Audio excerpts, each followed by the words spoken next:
নমস্কার বন্ধুরা, মুন কিচেনে আপনাদের সকলকে স্বাগত জানিয়ে আজকে আমি আরেকটি নতুন রেসিপি নিয়ে চলে এসেছি, ডিম পরোটা।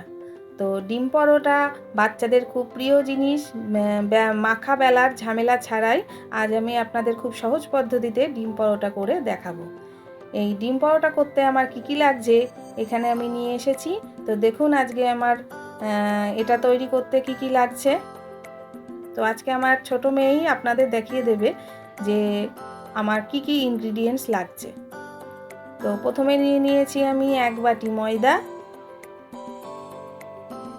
তারপরে নিয়েছি কাঁচা লঙ্কা কুচি, হাফ চামচ লবণ, কিছু পেঁয়াজ কুচি, ভাজার জন্য সাদা তেল, আর 2টো ডিম, আর নিয়েছি একটু জল মাখবার জন্য। তো একটা বড় পাত্র নিয়ে নিয়েছি, তাতে আমি ময়দাটা ঢেলে নেব। যেটুকু আমার প্রয়োজন আমি সেটুকুই নেব। এরপর হাফ টিস্পুন আমি লবণ দিয়ে দেব,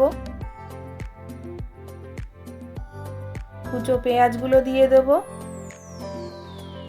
আর কুচনো লঙ্কাগুলোও দিয়ে দেবো। আমি কিন্তু খুব কম লঙ্কা দিয়েছি, আপনারা চাইলে আপনারা ঝালটা আপনাদের স্বাদ মতো দেবেন, বাড়াতে বা কমাতেও পারেন। আর যে ডিম দুটো নিয়েছিলাম সেই ডিম দুটো আমি এর মধ্যে ফাটিয়ে দিচ্ছি।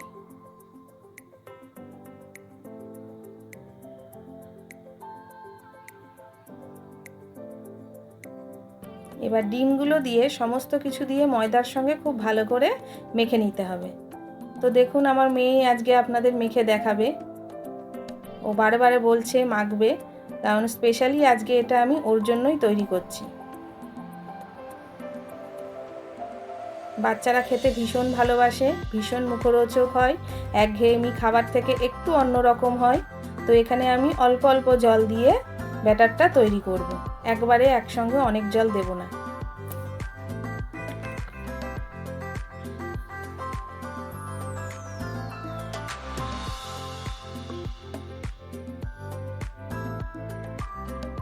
তো দেখুন অল্প অল্প করে জল দিয়ে দিয়ে মেখে নিচ্ছি আমি এটাকে। এটা আমি খুব পাতলাও করব না ব্যাটারটা, আবার খুব ঘনও করব না। তো ব্যাটারটা কিন্তু আমার তৈরি হয়ে গেছে। দেখুন ব্যাটারটা ঠিক কেমন করেছি।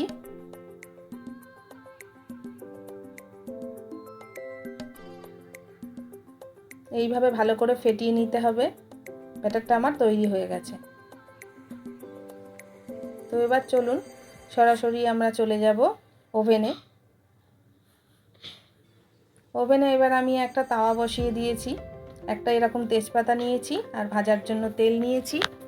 অল্প অল্প তাওয়ায় তেল দিয়ে একটা চামচে করে আমি হাতা করে তুলে তুলে ব্যাটারটা তাওয়ায় ঢেলে দেব, এবং তেজপাতা দিয়ে সুন্দর করে গোল করে রুটিটা তৈরি করে নেব।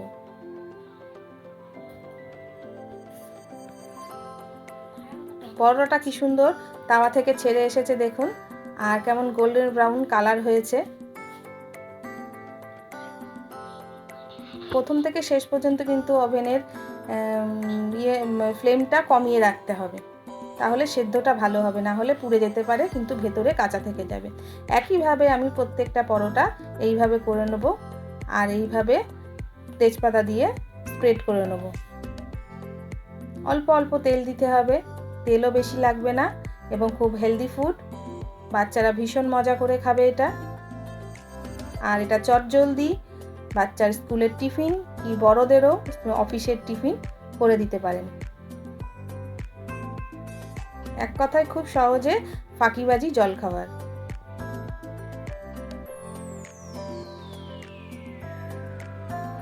তো আমার কিন্তু প্রত্যেকটা পরোটাই এইভাবে হয়ে যাচ্ছে, প্রত্যেকটা পরোটাই খুব সুন্দর হচ্ছে। তো এবার আমি একটা থালায় সব নামিয়ে নেব।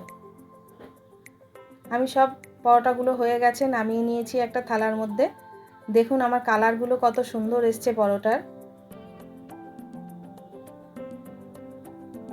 এই পরোটাগুলো কিন্তু খুব সফট হয়, বাচ্চাদের ভীষণ পছন্দের খাবার।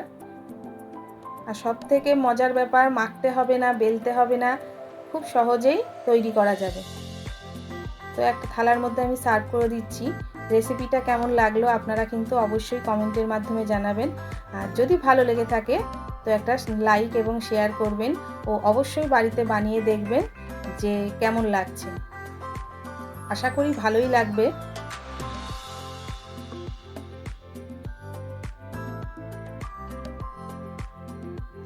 আর এই পরোটাটা কিন্তু টমেটো কেচাপ দিয়ে খেতে খুব ভালো লাগে। আপনারা যে কোনো কেচাপ নিতে পারেন। আর শীতকালের ভ্যারাইটিস সবজি দিয়ে এটা তৈরি করা যায়। তো আজকের মতো এই পর্যন্তই। নমস্কার।